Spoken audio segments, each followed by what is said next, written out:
Now that brings us to the Netflix series, which I've only seen the first episode, so I think here you should take it away.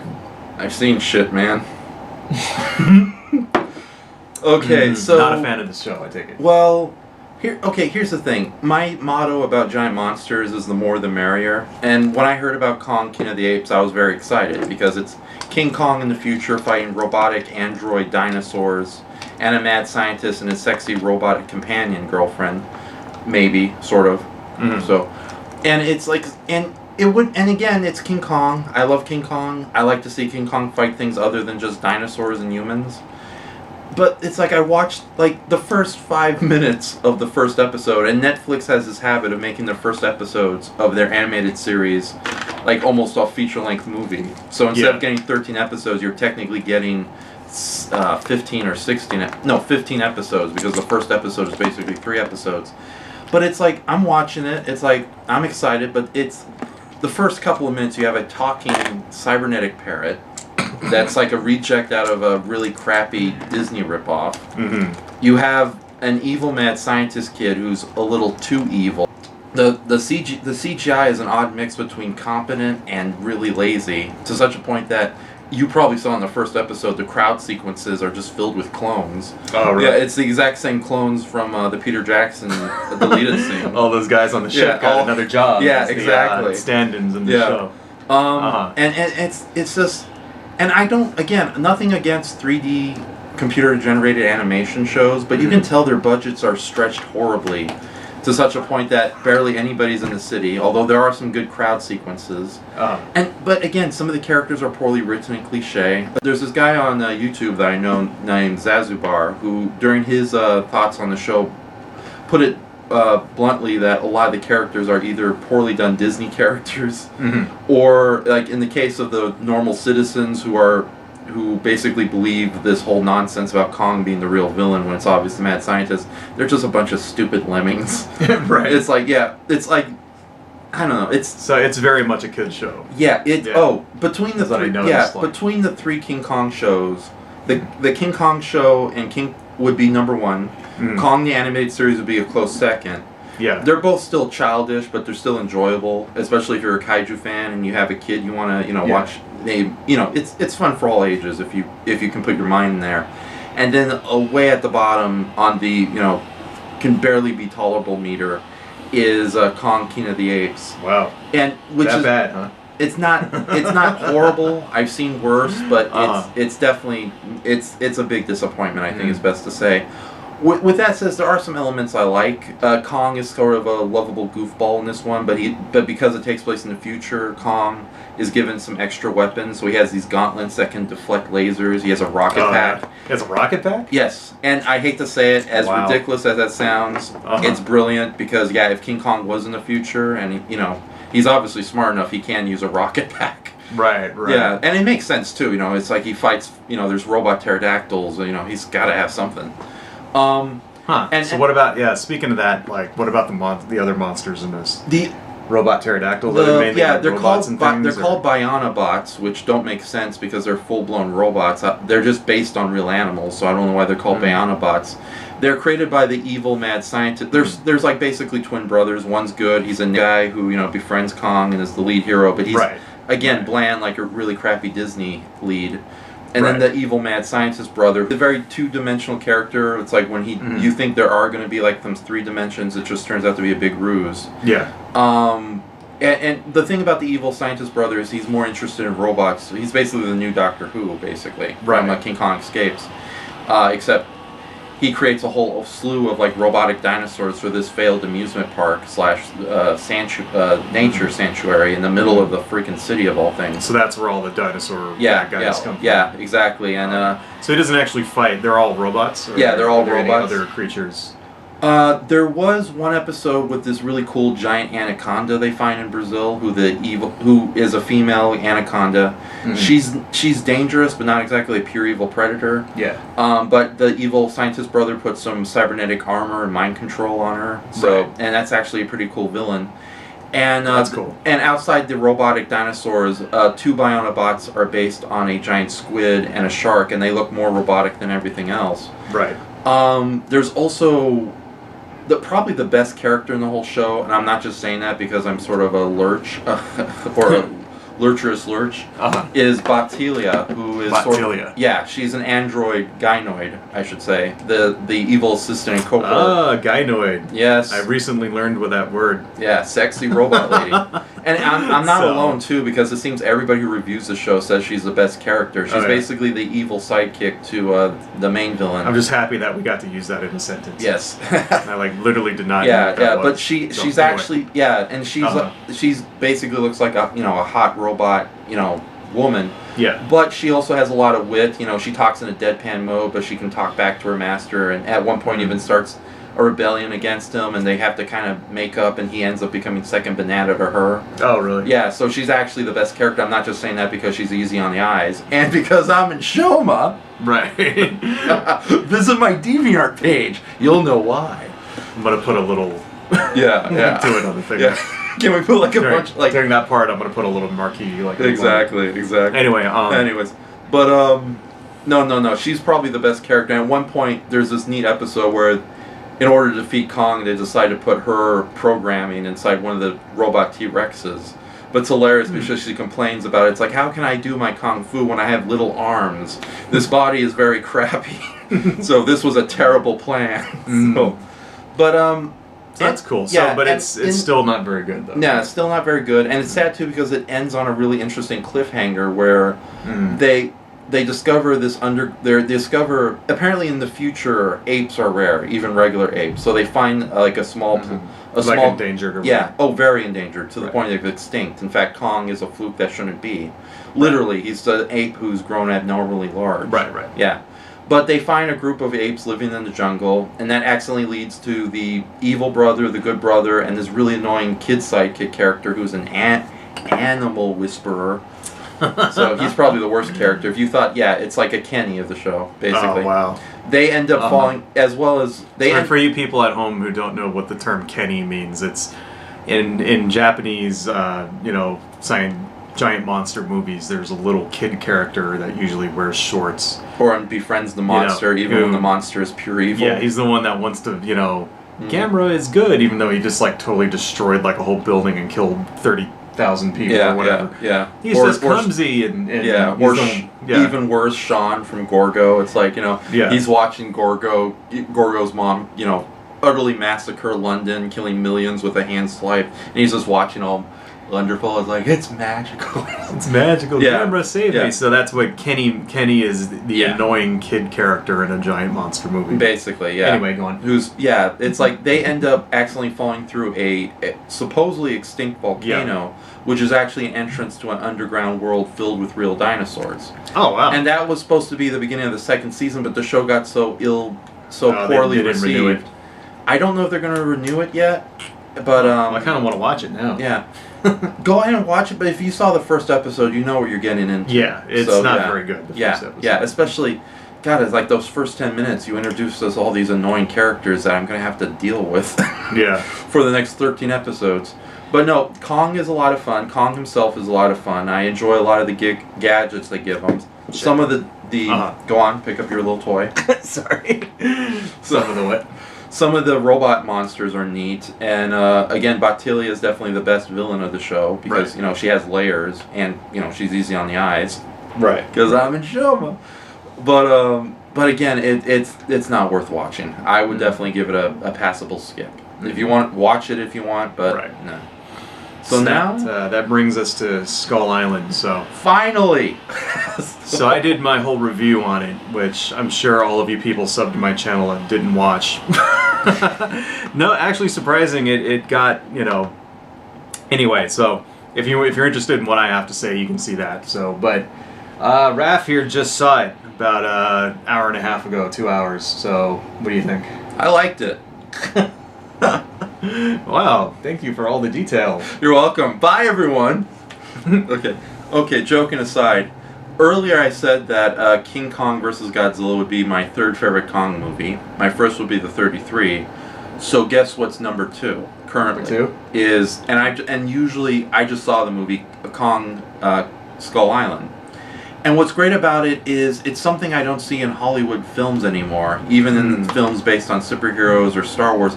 It's just a pure action adventure movie with a lot of monsters. Yeah. And it's not at all apologetic about it either. Yeah, they're not shy with the monsters. Oh yeah. Or just the whole feel of it either. They're not really winking to the camera. Mm-hmm. They know what it is. In fact, Movie Bob online, he said it best that it really does feel like a big budget take on sort of like the old Doug McClure monster movies from the 70s, which might be a little superior in the character department simply because Doug McClure and a lot of his co-stars had better... Oh, you mean like, what was the... when the... At the Earth's Core, Warlords of Atlantis, right. The Land That Time Forgot, People That Time Forgot. So, yeah, those movies are actually worth checking out later. Yeah, they're pretty good. Yeah, especially At the Earth's Core. At the Earth's Core is really good. Yeah, that's a lot of fun. That has giant monster rubber dudes in suits fighting and stuff too. It's pretty awesome. Yeah, it's definitely like a big budget version of those kind of movies. Yeah. So, hold on. You alright? I got a bit of the burps. Anyway. So it's a big budget version of those movies? Yeah, a big budget version of like just a classic action adventure movie. Which I enjoyed immensely. It's not like a deconstruction of the genre. It's not like a winking nod to the genre. Mm-hmm. It's not some artsy-fartsy, oh look, Godzilla and the Mutos are fighting, but let's pan over it and see what's going on off screen. Exactly. Yeah, it's like, and let's get something straight. I like the Godzilla 2014 movie. It's grown on me a lot. I actually do watch it quite a bit. I revisit it quite often. But it really does get annoying. It's like you're there. It's a giant monster movie. You're there for the spectacle. If you have good human characters on the side, great. Yeah. And unfortunately, it didn't really have that good of human characters, minus some exceptions. And of course, it's like you're not really being that creative or clever by taking the action off the monsters. You're just becoming very annoying. I can understand if it works in something like that's meant to be kind of odd, like the very bizarre Japanese comedy Giant Monsters Appear in Tokyo, where you never see the monsters at all throughout the whole movie. So even when the monster attacks... I think that one's a pretty obscure one for us Americans. Yeah, and I know it's on YouTube somewhere, but it's probably been taken down so far. And no subtitles, so you're like... Yeah, it's like, you know, where's the monster mayhem? Right. But it's like, in that sense, that works because it's a little silly. But do you at least see pictures of them? Or? Only on the original theatrical release poster. But other than that, really? Not there's no pictures of them? Not in the movie TV itself. Or anything? Yeah, or? No. Wow. It's like a more extreme version of Godzilla 2014. That's funny. Thankfully, Legendary Pictures, who are, you know, because this Kong Skull Island movie and the 2014 Godzilla are directly connected. Yeah. They learned their mistakes, and they have actually made an improvement upon the movie. The human, I heard a lot of people complain about the human characters being bland, and yeah, they're not exactly incredibly detailed. Yeah. But they're serviceable. Yeah, I thought they were fine. Yeah, you know, yeah. They get as much, like I said in my review, they get as much development as anyone in Peter Jackson's movie that dies. Yeah. You know what I mean? Like, even the 3 soldier guys who live actually each have a scene where they all...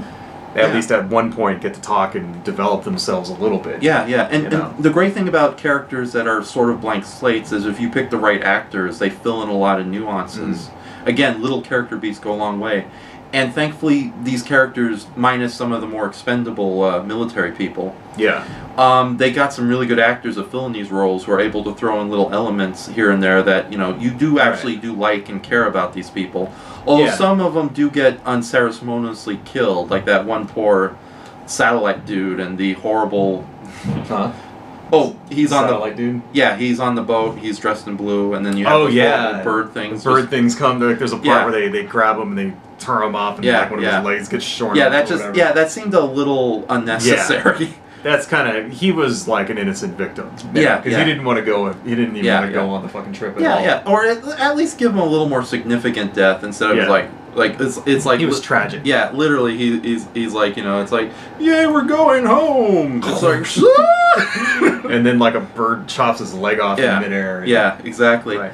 Well, with that said, though, I really do like this version of Skull Island. It's not Yeah. as artistic as the original Skull Island or the Peter Jackson version. Yeah, that's true. But it is a very interesting Skull Island. It looks a little more realistic. Yeah, yeah. Like it looks like it could be a real place. Yeah, which works perfectly. So. They use real locations in Hawaii, so the cinematography is just magnificent.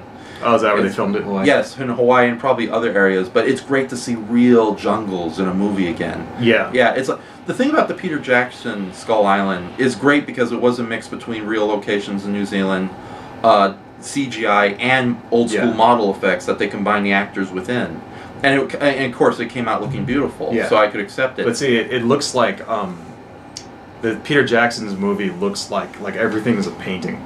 Yeah. And it looks like a Frazetta painting almost. Yeah. Like because that was kind of like back in the 30s, the pulp novels would have these painted covers, and like so that's what they kind of made their movie is it kind of looks like everything's a pulp cover, whereas this movie looks more like Apocalypse Now. Yeah, filmed in real locations, but also like a little more gritty. In fact, a better comparison would be comparing it to the original Jurassic Park. How they filmed around Hawaii, and it actually looks like a real island land. Exactly. Beautiful. Yeah. It's quite beautiful too.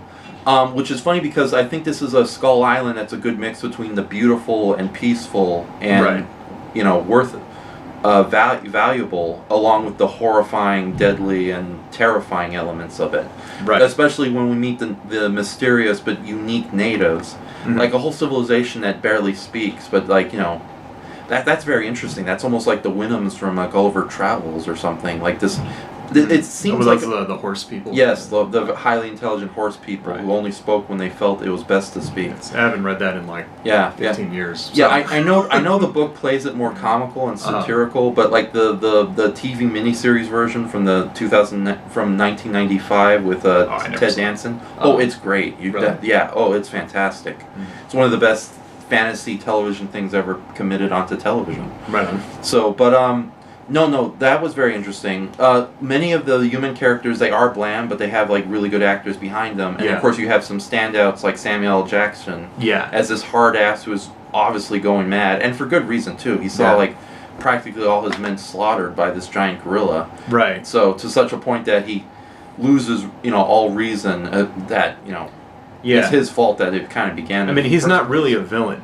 He's technically the villain in the movie, but he's not even really a villain. He's just sort of I'm getting revenge or whatever. He's seeking justice for something. Exactly. And it's great. I'm not one of those guys. I don't believe villains need to be completely. I do like evil. Yeah. Well, here's the thing. I do enjoy villains who are pure evil if they're just interesting characters. Right. And I do enjoy villains who have good motivations and are tragic figures. This character is definitely more in the latter, but I think it's also handled more realistically because I hate to say it, if I was in that position and I saw a bunch of my friends and families killed by a giant monster, I'd want to kill the fucking thing. I would be resentful beyond comprehension. So I mean, me personally, I'd probably want to leave and come back with a nuke or something. And there are I'd say just nuke it from orbit is my he's definitely a hard ass, but you understand where he's coming from. Exactly. He has good reason to want to kill Kong. Yeah. So John Goodman is a lot of fun for the first half of the movie, but then he kind of just disappears and has a rather unceremonious. I kind of wanted him to live because or at least have a more heroic death, especially considering his backstory. Like he actually has a little bit of an arc, you know, like everybody thinks he's a crackpot, and then he's there and he's vindicated. Yeah, and now his whole thing is we need to fucking kill these things before they destroy civilization. And then he gets eaten by a skull crawler. And but with that says, definitely the MVP of the movie as far as the human characters go and actors is John C. Reilly as the crashed pilot guy. His name is. Marlowe with the beard. Hank Marlowe, I think his name. Oh yeah, he takes it away, man. Oh god, he's not only is he one of the most enjoyable and unique characters in giant monster history. Right up there with Dr. Shirazawa and Burt Gummer from the Tremors movies. But It's a good character. It's like that's the only reason they keep making these Tremor movies because of Burt Gummer. So This is like food for 5 years. Air filtration, water filtration. Right, exactly. So goddamn underground monsters. Yeah. It's gonna explode. We gotta get her out further. What's this? Oh, you use cannon fuse. Yeah. What's a cannon? What do you use it for? For my cannon. Anyway. Cactus. That's a good food. But anyways, John C. Reilly definitely steals the show, and his character is just fantastic. The way he's portrayed and everything. Mm-hmm. Like, I would not mind seeing another. Like, if they decide to remake them and add into the MonsterVerse and have his character star in it, that'd be cool. Yeah, I would love that. And it's a Warner Brothers movie, so they own them. They can bring. Dude, that would be awesome. Yeah, if they made a them movie and linked it into fucking Godzilla. Yeah, and it would make sense too, because you can either have it in modern times or you can have it as a secret underground war in the 80s with these giant ants. So well, all right, well, let's save that for the end. But okay. Go on.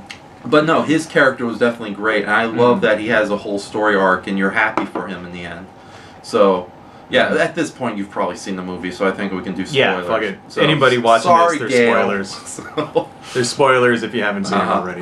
It's been out for 2 years. So with that said, and the special effects are really good, even though it's mostly CGI. Yeah. Although, and with that says, I love the cast of monsters they have in this movie. They've done dinosaurs, so they decided to go with more fantastical creatures, heavily inspired by like Japanese fantasy films, as well as the original King Kong's more unorthodox creatures. The skull crawlers are directly based on the two-legged lizard.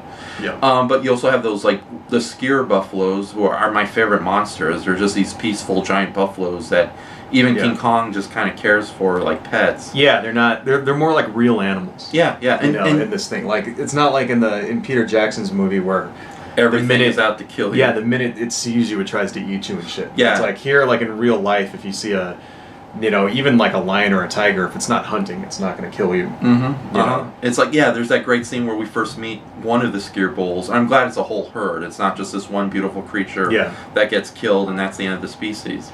And there's like even normal animals there too. There's deer and stuff. Yeah, they're CGI and slightly altered from real deer, but they're normal animals too. Yeah. Again, it's a good mix between, this is a Skull Island that's so beautiful and also deadly at the same time. Right. Peaceful but also horrifying.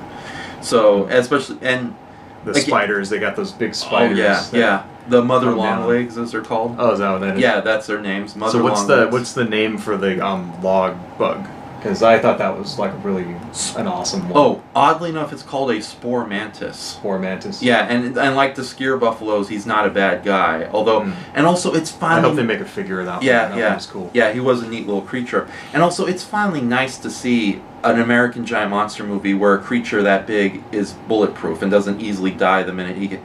Because it is kind of a funny scene. Like a guy is sitting on this log, and it turns out it's actually a giant stick insect. Right. And he shoots it in the face, but instead of instantly dying, the creature just kind of shrugs it off. It's like, okay, screw you, I'm walking away. It's like, I would love. It doesn't try to eat him, it's like, okay, fine, I'm going. You jerk. Totally. So, and of course, there's the skull crawlers themselves, who are very, like, it's like the funny thing about they're pretty well realized as well. And it's funny too because there are different types of giant monsters. There are giant monsters you can empathize with. Giant monsters that are just really cool. Yeah. There are giant monsters who are over the top and comical, like the villains from Power Rangers. And then there's giant monsters who are just despicable, horrible, man-eating killers that you just want to destroy as soon as possible. Yeah, that should be just wiped from the face of the earth. Yeah, like the Gauss from the later Gamera movies, or the Blob when at his worst. Like you don't feel bad about all of them being driven to extinction. It's like this is one this is one species on the endangered species list we're not going to miss when it's gone. So it's kind of like if Black Widow spiders suddenly were 20 feet tall and communicated through vomiting. Like you wouldn't feel bad about eating the entire nest. Like, I wouldn't mind eating a giant spider, but if a giant spider, all it did was kill, it's like, I think we gotta get rid of it. Just put it in a museum. Kill it, stuff. And it's great too because, first off, Kong himself is portrayed, very majestically, but also terrifying. This is a creature without mercy when you provoke him. And I like how he's not really a gorilla. He's more of a Australopithecine or whatever. Yeah, like he doesn't have the gorilla proportions. With the super long arms there. He's not knuckle walking. They went with the with the Sasquatch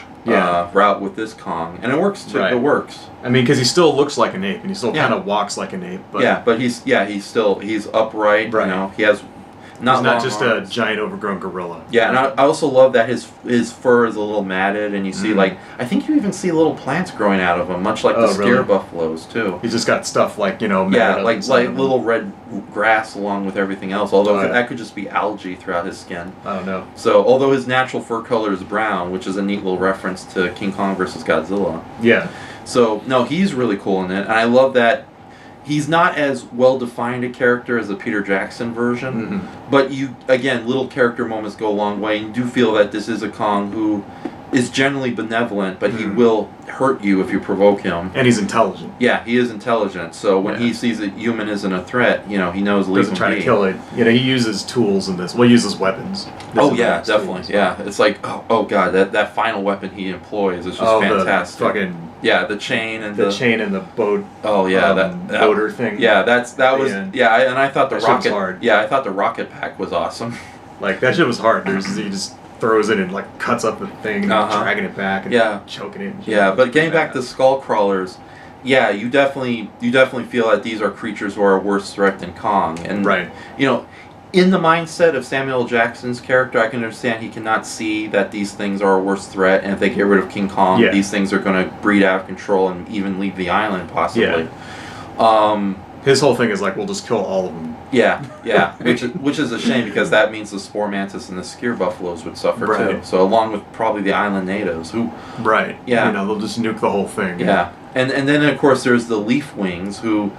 They have a pleasant name, but they're really horrible little creatures. That's the thing that the flying birds with the sharp beaks, and those they're called leaf wings because their wings are like leaves, and of course there's that scene where the tree, once they shoot one, they all fly around. But they're pretty horrible things, all things considering. Right. And sort of in cahoots with the skull crawlers as well. Oh yeah. And of course there's also the neat backstory that there's more creatures out there. We hear about giant ants that are off screen. You never actually see one of those. We know that in the past the island was home to tons of different gorillas as well as giant triceratopses.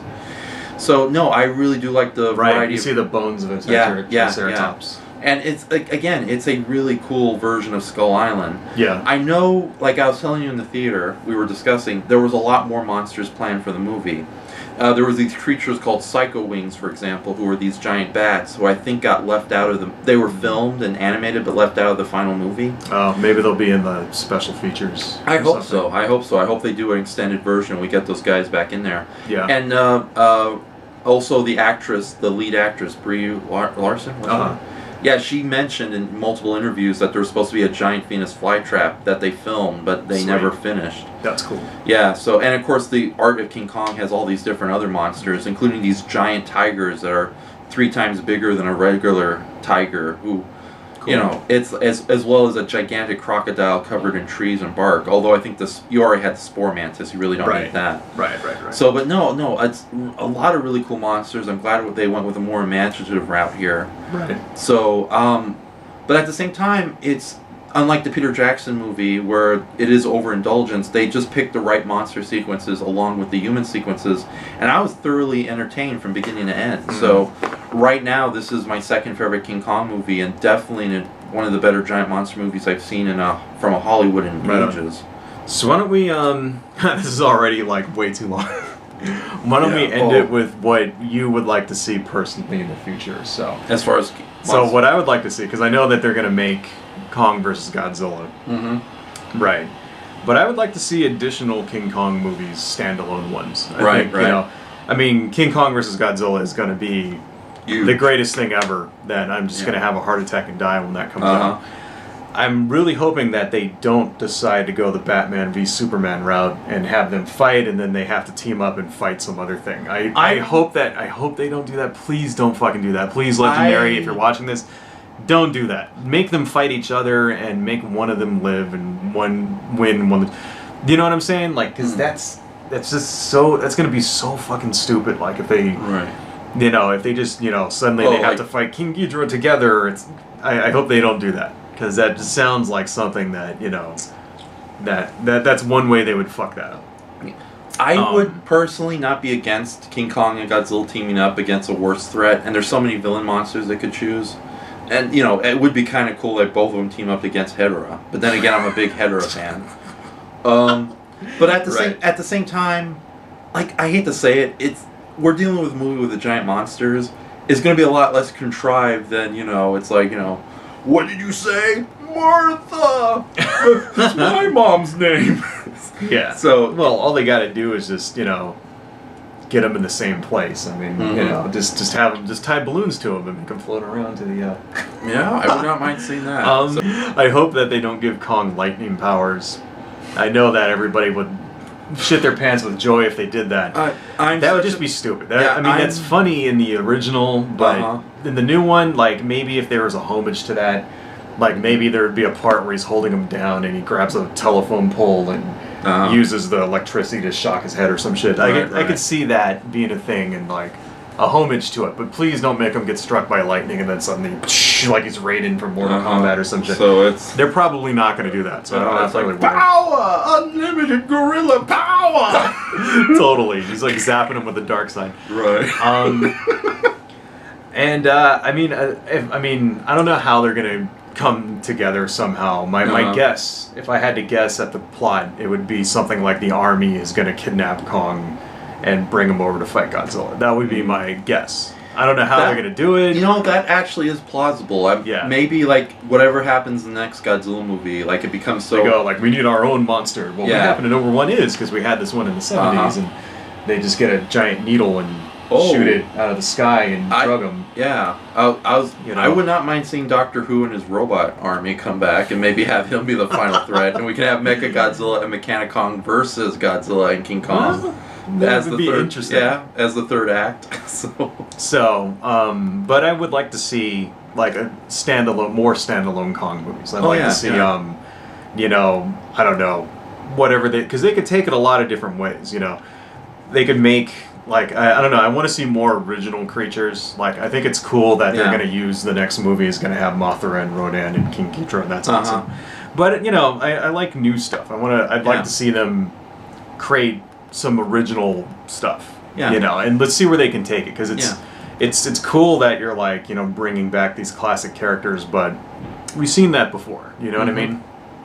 I don't know. Like, what do you think? What would you like to see in the future? Well, I'm one of those guys who don't mind old characters alongside new characters, and but especially obscure characters. Like, I love the Ultraman franchise, but it sucks that the last couple of years they keep reusing the same monsters over and over again. Like, how many times can you fight Metron for Ultra 7? Yeah. I like King Joe, but I gotta admit, you know, there's way too much of him. Every series has at least one King Joe episode. Yeah, or it's like Red King. Red King. Yeah, it's like, and it's a shame too, because there's such a great variety of Ultraman monsters. Yeah. So when they do bring back an obscurity, it's like, yes, we got one. So it's like, I was honestly, like, anyways, I'll get off of that tangent. I would like to see a good mix between the old and the new. Like, I know the next movie is going to have Godzilla, Mothra, King Ghidorah, and Godzilla, but it'd be great if they snuck in some other extra monsters in there.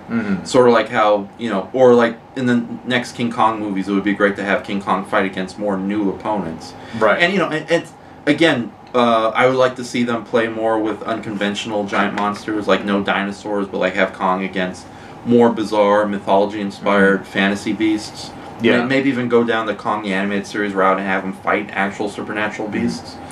Right. And so again, make him, so he's actually fighting, like, you know, sphinxes and you know, and like Norse trolls and stuff like that. Or you know, mythical giants. Although not to get too ridiculous, but I wouldn't mind seeing a stone giant at one point.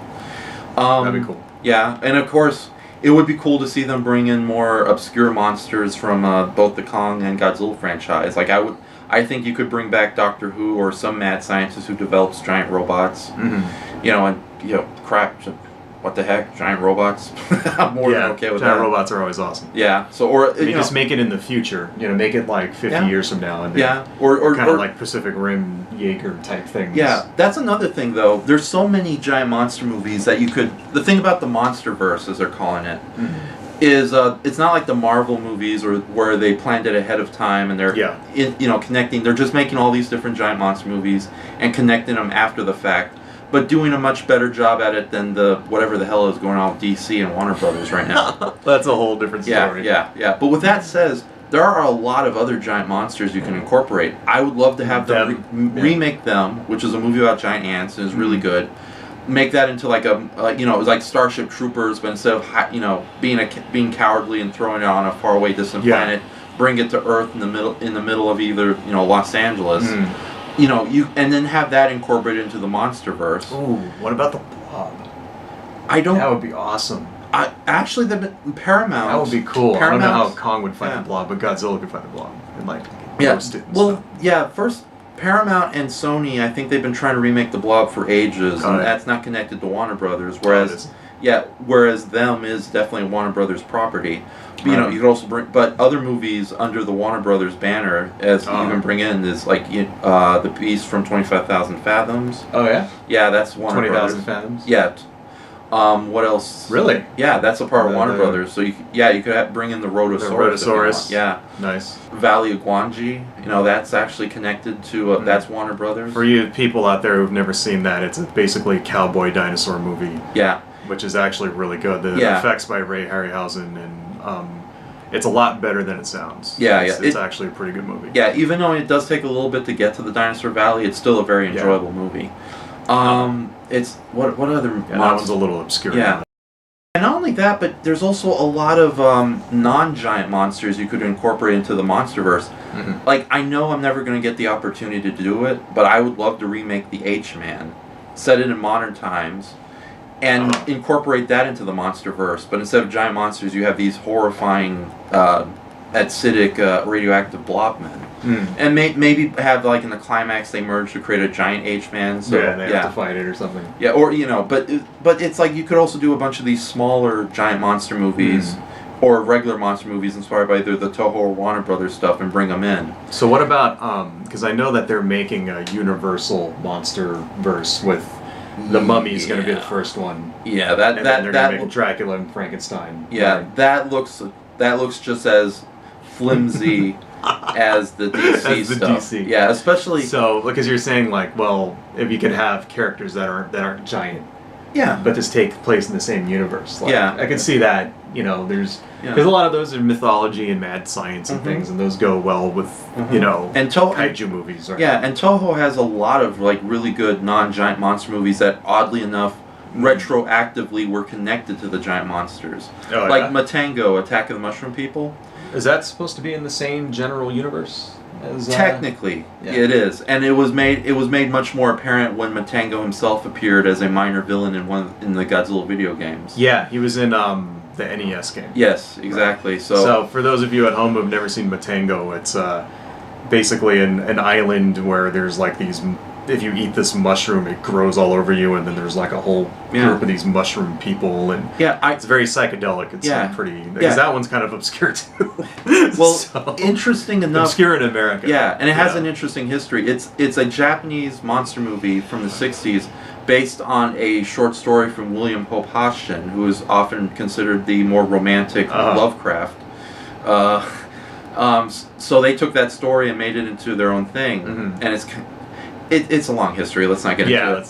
But no, you could do Matango too, and do it as a low-budget horror movie, but one still connected to the MonsterVerse. Right. It's there's a lot of things you could do. There's so many monster movies that could exist because the thing again, Toho is like the original Universal monster movies. They're all connected, maybe even more so. But if you don't think too hard about how it connects, it works. Yeah. Because on its own, Matango is a standalone movie, but at the same time, Matango is often paired up with all the other monster movies that exist in the Godzilla universe. Oh, you know what would be a good one? What? So there was a book called Kong Skull Island that came out after Peter Jackson's movie, which was a prequel to the original King Kong. Yeah. And the plot of it is basically talks about how Kong's parents get killed, and there's another race of raptor type Death Stalkers, and one of them turns into a giant. It actually has a lot to do with this movie, but one of them turns into a giant one called Ga, and that would be a cool prequel movie to make. Yeah, it's funny too because those books, they're not exactly successful, but they made so many as well as a comic book spin-off that there's this whole mythology created by the authors of the book, and it's officially supported by the In fact, I got it down there somewhere. The Marion C. Cooper estate. So they are somewhat official. Yeah, if you guys ever get a chance to check it out, it's actually really good. Yeah, so. And oddly enough, Brad Jones, the cinema snob, he uses his real name. I think we're good there. Okay. Brad Jones, the cinema snob, he said in his review of Kong Skull Island, along with his friend, who unfortunately Brian, I think, they mentioned the fact that the natives of the new King Kong movie are very reminiscent of the more high-class natives of those books. Yeah, so it's a lot inspired by. Yeah, in fact, there's a current new comic book series that actually follows the adventures of Kong's parents. Oh yeah. Yeah, I have not seen that yet. Yeah, I've seen it online. But it's currently in stores, and apparently there was a lot of mutant Death Stalkers before Goss showed up and took over. All right, I gotta go buy that now. Yeah. But even though they kind of took a lot of Goss back, because Goss basically she is Joe Chill and Joker to King Kong's Batman. Right. Yeah, so she was both the one responsible for King Kong's parents' death and was his arch nemesis for the longest time, before he finally got the best of her. It would be great to see her finally incorporated in the movies. But at the same time, they gave a lot of her backstory to the Skull Crawlers in the King Kong movie. Yeah, it's definitely it seems like they used these books as a starting point. Yeah, they made an adaptation more in modern times. Yeah, they got rid of Gaw and replaced her with the Skull Crawlers, but still kept a lot of her personality and personality traits and backstory. And the same kind of thing. It's like there's one big one that you know. Totally. Yeah, so there's a lot you can do with the MonsterVerse, and it's good to see real monster movies back on the big screen as opposed to just horror movies. And these definitely, and I'm not being biased here because they're giant monster movies. So far, between the 2014 Godzilla and Kong Skull Island, they're definitely much better incorporated universes than whatever the heck DC is doing. And they're actually good movies. That's the thing. Like by themselves, they're good movies. It's like. Admittedly, though, I have to say, I did enjoy the little stinger at the end of Kong Skull Island. Yeah. But it did feel a little tacked on. It's like, it's like they could have done it a little more subtly instead of it's like, hey guys, guess what's going to happen in the sequel? There's more monsters! Totally. Bum, bum, bum! Totally. Come back in 2018. So, but with that said, there's a lot you could do. There's so many characters in the Toho-verse you can play with. There's a lot of monster movies Warner Brothers has. Yeah. So I hope they don't go outside the realm of giant monsters. Like, you could do some of the smaller giant monsters, but it would suck if they remake Gremlins and try to incorporate that into the MonsterVerse. Or Mighty Joe Young or something. Or Mighty Joe Young is something that works better on its own. Yeah, it wouldn't be the same, Yeah, exactly. So, or, Gremlins would be stupid. Yeah, so, and also, I also like they do have some breathing room between the MonsterVerse. So it'd be nice to see more movies. Like, right, they're not making one every single year like Marvel. Yeah, it's like 2 a year now. Yeah, I think. 3 even. I think we're supposed to get 3 this year. Oh, we are? Or next year, yeah. I know we get Guardians 2, Spider-Man, and... Spider-Man, Guardians. Thor 3, Black Panther, one of those. Yes, I think Thor... No, Thor... Yeah, they're kind of like... Thor 3, it's Thor 3, Guardians of the Galaxy 2, and Spider-Man. I think they're all supposed to be coming out this year, But those are very formulaic, It's like, so far these movies aren't, following that we're 2 in, so it's like, true. We'll see what happens next time. We'll come back in the year 2023 to let you know what we think of Gamera meets King Kong. So, Electric that Boogaloo. would be awesome if they did a Gamera Godzilla crossover. Holy fucking shit, that would be like. Yeah, I love that'd have to be made in Japan. Right. That has to be a Japanese production. Yeah, I love Gamera, and I desperately want to see Gamera come back in some way. Yeah. But at the same time, maybe it might be a little too much bringing Gamera into the MonsterVerse. Yeah. But with that said, there's like tons of Toho monsters they can play around with. There's tons of Universal monsters they can play with, like the giant ants from them. Bring them back. So we should probably end this.